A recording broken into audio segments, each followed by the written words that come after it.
everyone, it's Skyly. I'm sorry, I know I haven't recorded a video lately, but I obviously, maybe not obviously, I moved. This is my bedroom. I pulled my sheet straight for you guys, but I don't make my bed because I think that's a weird way to spend time.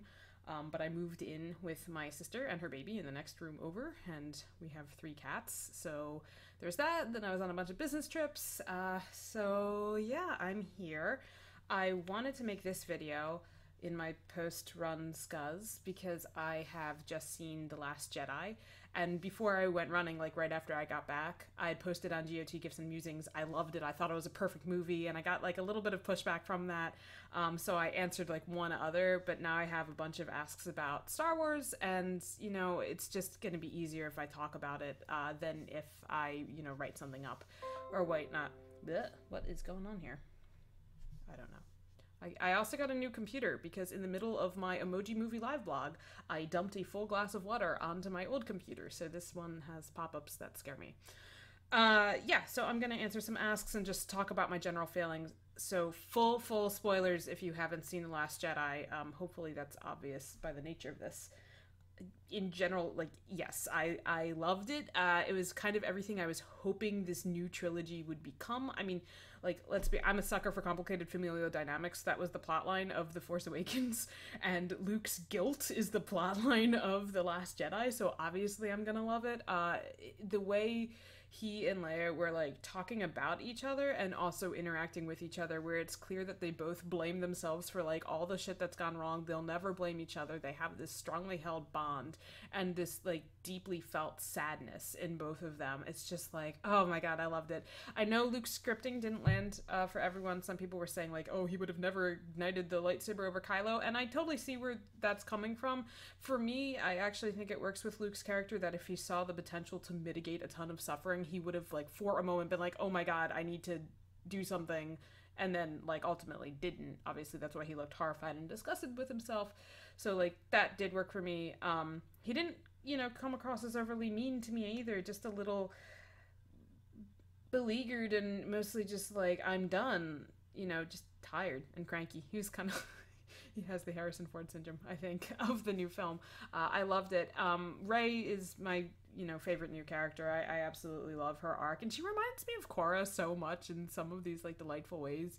But I really, I really like her magical destiny journey and the way that she's the light side versus Kylo's dark side. And I hate, by the way, Reylo like as a romantic option, so I'm not coming at from that. I think they're wonderful character foils, and I like the way that they're sort of drawn together in a, they don't understand it, they don't like that other people are manipulating these circumstances, but they're able to sort of come together in these certain moments, but then like they have this one huge dividing thing, which is Rey's committed to justice and Kylo is a fascist asshat.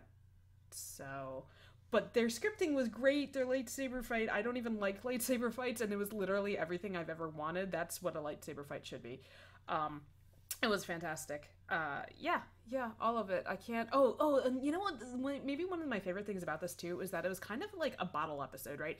It was just the Resistance fleet in this one situation. They have X amount of time because of the fuel, and here's how they're getting away and mitigating it, and they need something to get them out of that situation too. So it was kind of just very focused on one escape and how that's going. And so, one of the biggest complaints I was seeing was, oh, everything was an asshole, but it's like, it couldn't be. Everything was born of this situation because it was all in this one very focused situation. So I really liked it for that reason. I do want to read the first as the first ask someone sent on and on. Of course, a white woman would see nothing wrong with this movie. If you can't understand why we would be upset seeing Finn being electrocuted into unconsciousness by the Resistance and being called a traitor when he in fact saved them in The Force Awakens, we did. If you can't understand why seeing him made kneel in front of Hux and Hux degrading him would upset us. If you can't see why seeing Poe's character being reduced to a lazy stereotype, a hot-headed sexist, I didn't get sexist, a careless thrill seeker, that's just embarrassing. And like, yeah, absolutely, totally. Just as a quick context, I wasn't really in The Last Jedi tags or really engaging in criticism. I was just kind of seeing like the first few posts of most people and reviews saying It was contrived. It was everyone was out of character. The emotional beats weren't landing. The character arcs weren't compelling. So that was kind of like the criticism I was looking at, where I was like, I actually don't understand where people are coming up from with this criticism. But like 100%, I don't have, you know, the cultural connection and background to like these images and these storytelling devices in the same way that I'm sure, you know, people reading Turf Wars didn't have the same cultural baggage I did when I wanted to throw the whole thing in the garbage because of this one panel that ruined it all for me. And that's why it's really important that we listen to each other in all of our viewer responses to everything, and that we really leverage voices of marginalized communities, especially when, you know, someone of a different background is being written. And I suspect this is, you know, something that was definitely off Rian Johnson's radar. And as a content creator, he has a responsibility to, like, you know, do his homework and talk to people and see what might work for them too. So yeah, 100%, this is a very like valid criticism. So like, no, it's not a perfect movie. And I'm really glad you brought this up, and I plan on reading a lot more meta from this perspective too, just because that wasn't the criticism I had been engaging with before. How I was looking at Finn's arc and how it landed for me, I guess, if there's any value to that. Because, you know, I was actually a little pissed off that Rose was calling him a coward, and that didn't really go challenged. Because the whole thing with Finn is, even in The Force Awakens, he definitely saved everyone. But he kind of, you know, he's coming out of conditioning, right, as a stormtrooper.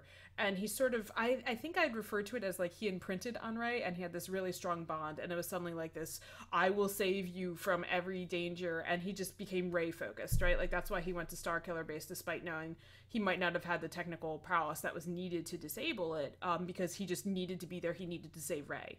And you can see when he wakes up, he's like, where's Rey? And it's the same thing. And that's really sweet and uplifting to see. So to me, his arc was not like, oh, that idiot coward running away and then he learns how to not be a coward. Like, he had very valid reasons for thinking Rey was going to basically be zapping herself back into a trap, and I want to get away so that she doesn't do that. Like, that's perfectly legitimate. But it was kind of a change, like, in his perspective on what the Resistance's role is. Rose sort of pulled it back and had him look at the like systemic nature of it, right? Like they went to this planet that was just completely rotten with greed from profiting off of this war, and the really negative consequences that it has on people like her and her sister, people like those little kids that we were seeing. And it sort of became this like, you fight because there are these bad systems at place and there are these people living blind to it, that are allowing these injustices to exist.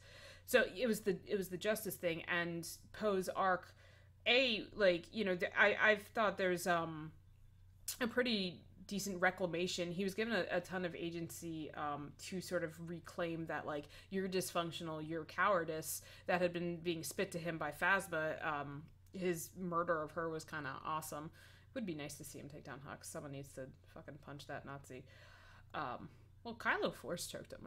Although you kind of get the feeling he'd be like into it. I'm rambling. But yeah, so there's like, he took down Phasma as a kind of reclamation of like, no, this is what I am. This is how, like, you know, this isn't effective. This is what I'm fighting for. And then he got to the point of like, I'm going to face down the barrel of this very literal gun myself, and give myself to this cause because that's what is so important. And that's kind of like where he shifted to. And I'll be honest, like, thinking on it, especially because Rose saved him and then said, we fight for the people that we love. I loved Rose's character a lot, but I'm wondering, like, is that supposed to be her arc through her relationship with Finn? She sort of saw more of a value in